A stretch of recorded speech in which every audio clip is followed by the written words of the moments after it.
Hello everybody, my name is Gabe, and that's Dave, and we're here today with Rescue Tales.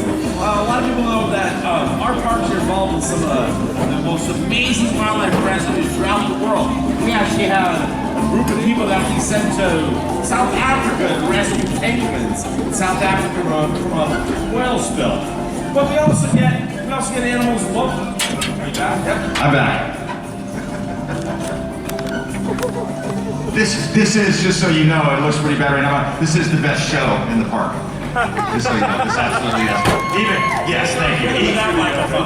Even though there's no water, but I mean, think about it. Are you gonna get splashed and wet? Absolutely not. No. And we don't smell like fish. Absolutely not. And would we look good in wetsuits? Absolutely not. But the rest of it will be great because you're going to get to see some animals that you don't normally get to see here at SeaWorld. We brought them from our rescue facility. We're part of the rescue team that actually does kind of behind the scenes stuff, education. So we rescue animals, everybody knows that, like Gabe was talking about. We actually rescue more animals than anybody else in America, and we get them back out into the wild over 70% of the time, which is a great average. We get them back out in the wild. Sometimes immediately, like these lobster traps over here, these were actually all wrapped up. All these traps right here and ropes and everything were all wrapped up around a whale.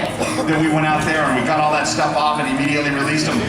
Those buckets right there were full of concrete, and the concrete was weighing down the anchor and all these ropes and everything, and a green sea turtle was all wrapped up in it. These are things that we do all the time. But sometimes we can't totally fix the animal, but that's okay. These animals that can't go back in the wild, they get a second chance at life being an ambassador. They get to travel with us to school groups. What is this? That's right, this is the coolest creature we have wandering here in California. This is the Virginia opossum. Every animal you're gonna meet here today has kind of a unique story on why it's at our center. This little girl, she came to us with a lady driving home at night, and she was driving along, and before she could stop, she hit an opossum with her car. And that's often sad, but it does happen quite a bit. And this lady, she's very smart. She had heard somewhere that opossum, they're marsupial. They're related to kangaroos and koalas. The marsupials are the pouch mammals. She had heard somewhere that even if a mother opossum is dead, maybe, just maybe, there might still be some babies alive in that pouch. She was very brave. She went over there, she bent down, she opened up that pouch, and inside that pouch, 5 little baby opossum, each about the size of my thumb. Little tiny guys. She didn't know what to do, so she scooped the whole mess, and she brought it up to us at our center. And you know what? Our veterinarians worked very hard to save their lives. They did great, and all of them survived. But one of them, this one, she just wasn't thriving. She wasn't gaining weight, a problem which has since been solved. She wasn't doing very well, she wasn't climbing, so when it came time for those to go free, she had to stay at our center. Love being able to share with you and talk about this amazing animal. Now, Opie is 3 years old, and that might not sound that old, but 3 years, that is the life expectancy of an opossum. Short life. But in 3 years, a female opossum can give birth to over 50 babies. Now that's our only marsupial that we have here in America. But this is an animal that's from where most marsupials live. Most marsupials live in Australia, right? Kangaroos and koalas and wombats and everything. But even though that's what Australia is famous for, I think it should be famous for this little guy right here. He doesn't look very much. He's very unassuming, a little brown bird with the biggest, greatest call of any bird in the world. You've heard it before, but not in the right place. You've heard it at the jungle movies. You've heard it in the background of every single jungle movie you've ever seen, but this bird is not from the jungles. This bird is from the arid outback of Australia. Now, its name is the sound that it makes. It's an onomatopoeia. Its name is kookaburra. Yeah, you've heard of it before, right? Some of you adults sang the kookaburra song in kindergarten. Kookaburra sits in the old country. Well, there was a lady in Granite Bay, California that thought that she might want to have one of these guys. She bought it on the black market and brought it home and thought, oh, it'd be really cool to hear that call every morning. But her neighbors didn't think so. You guys want to hear her call? Ready? Here we go.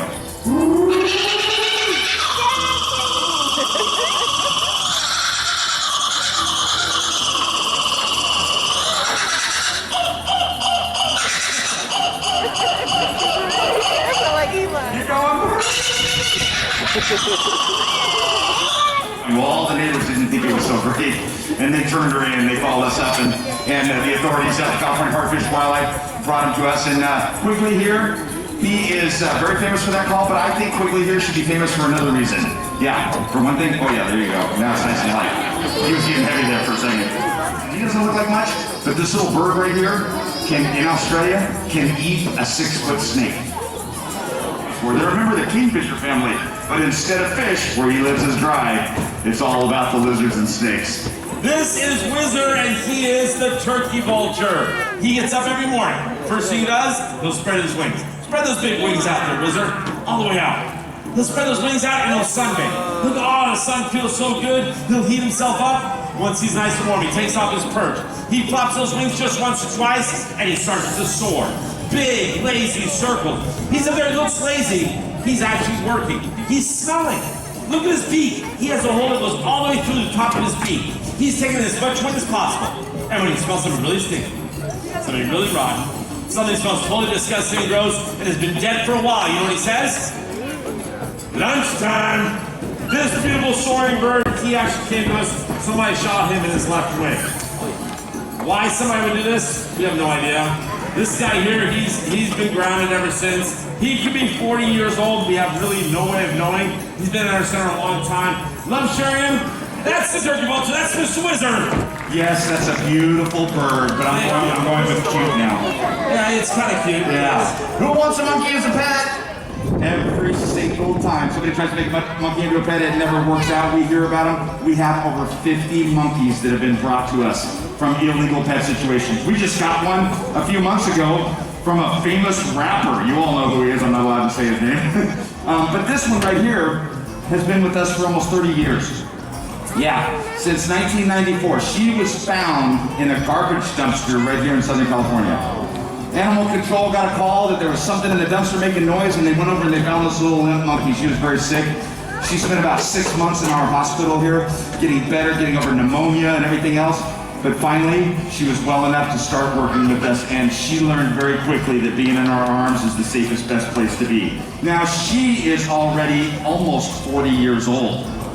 But this little spider monkey just got a new friend. This is a capuchin monkey. It gets its name from the French monks. The French monks that wear a brown cloak and a black cap. And when the first explorers came to the New World, they saw these monkeys and said, oh, they look like the capuchins. The spider monkey. Called the spider because of this. When this animal moves through branches, it hangs like it and cuts its fingers and moves along. When this one moves, she moves like a squirrel. Her hands are like 4 fingers and an opposable thumb that does this. Her fingers, only 4 long fingers. 4 long fingers like this, like a cup, so they can break it or move through the branches like a gymnast. Everybody loves monkeys, but 90% of the world's primates are endangered in the wild. 90%? Boy, I sure hope in the coming years do everything we can to protect the rainforest that these beautiful animals call home. Gabe always talks about how smart that monkey is, but he's got nothing on this bird. This is the smartest bird in the world. Well, not him, he's an idiot. But ravens. Ravens in general are the smartest birds in the world. Even though they've got a brain the size of a shelled walnut inside there, they can actually solve puzzles and solve problems that hardly any other animal can solve. Now this guy here, this is Beals, he's about 10 years old now. He's been with us for 9.5 years because at 6 months old, he was brought to us by a veterinarian. You see, this little boy found a nest that had fallen down in a storm, kind of like the ones we had a couple weeks ago. A nest of 5 little baby ravens. He decided to bring him in and try to take care of him himself and make him into house pets. And after the 4th one passed away, he finally took this guy into the vet. And he learned real quick that he really didn't know what he was doing. Incredible, beautiful animal, but we gotta get off the stage now because he doesn't like this next one. Well, I love the reptiles. This is your neighbor, the Northern Pacific rattlesnake. Check her out. Oh shoot, where did she go? We did that in the school once. It says, oh shoot, where'd she go? And this teacher stood up screaming and ran out of the auditorium. This is Precious. Isn't she beautiful? This is a very misunderstood creature. For instance, the rattle. You know, when I hear rattlesnake shake his tail, I don't think of that as anger. I think it's fear. It's afraid. She shakes her tail as a sign of fear. If you heed the warning, guess what? She'll leave you alone. It's pretty much that simple. Oh, let me tell you why we have her. She got hit by a weed whacker. The guy was out cleaning his grass with a big industrial weed whacker, and he cut her across her tail really badly. Almost cut her tail completely off. Luckily for her, this guy grabbed a box and quickly took her to Walmart. Walmart is the largest retailer in the nation. Anyways, he scooped her up and sent her to our vet hospital. Our man saved her life, but when she strikes, she always misses. That's little Precious. Let's say goodbye to Precious. Not the only reptile that's found in California. Yeah, I said found in California. Don't worry, there's not alligators in our lakes and rivers. This is an animal that often gets found in people's homes. Yeah, you see, in my lifetime, and I'm not that old, I'm not as old as Gabe. In my lifetime, these guys were almost extinct. Alligators were almost gone, almost wiped off the planet. We used to hunt them for their belly skin, and we almost wiped them out. But we stopped and we used our heads and we saved them. Now, there's over 5 million alligators back in the wild. How cool is that? We got a call from the LA County Sheriff's Department. They were doing a drug raid, and they said, hey, we got a problem, we need your help. So Gabe and I went down there. We walk into this house, we really don't know what to expect. And there was all these sheriffs, and they were standing in the hallway. Big dudes. They like had bulletproof vests and these guns and everything, and they're standing there like this, and we walked in, and they all of them at the same time went like this. Walked over there in the bathroom, in the bathtub, was this little guy. Yeah, he was only about 4 feet long at the time, and he charged the door, sure enough. We went in to open it, and he came out, whoa, and opened his mouth and everything. We just laughed at him. We picked him up. He's been with us for almost 30 years. He's been with us for a long time, and now he gets to go to school groups, and kids have an immediate connection with these guys. You know, you should be proud. We've actually done a pretty good job. You should be proud as Americans. We've saved the alligator, we saved the bald eagle, the peregrine falcon, we're saving the condor, we saved the Channel Island kit fox. When we try, we can actually do a pretty good job. And I'm happy that these guys are still around. Let's head to the Arctic. How about we go to the Arctic for a minute? This is a caribou. Everybody say caribou. It's kind of a fun word to say. This is the deer of the Arctic North. They're totally adapted to walk on the tundra, the ice and the snow. Wide splayed hooves like snowshoes. This wonderful fur, it might not look so nice, it might be a little shabby, but that fur keeps them really warm, even in the coldest of climates. Do you know there are caribou herds that walk 1,500 miles from Alaska down into Canada every year to escape the harsh winter, and then they turn around and head back north 1,500 miles. That's a 3,000-mile migration. Animals, herds up to 500,000 animals all together in these one herd. It's an amazing thing to see. Do you guys know what you call a domesticated caribou? Reindeer, very good. This is the ancestor of the reindeer, of the domesticated version. And you know the difference between a caribou and a reindeer? Reindeer can fly. All right, that is Yukon from the Arctic. Come on, buddy. Well, hopefully you enjoyed the animals that you met today, ones that you don't normally get to see here, ones that are always behind the scenes, going to the schools and everything. I love it. I always hear from parents. My kids came home from school today and they said they got to see an alligator. Do you guys have that here? Nope, it's in another school. But now we're traveling around all the parks so that you guys can get a glimpse of these wonderful animal ambassadors. If you see any wildlife in distress, do us a favor and call a professional. Don't try to take care of it yourself. We've got teams of people, and so does the zoo, and so do veterinary hospitals and animal control to go out there and help you with that. Thanks, everybody. Have a great day.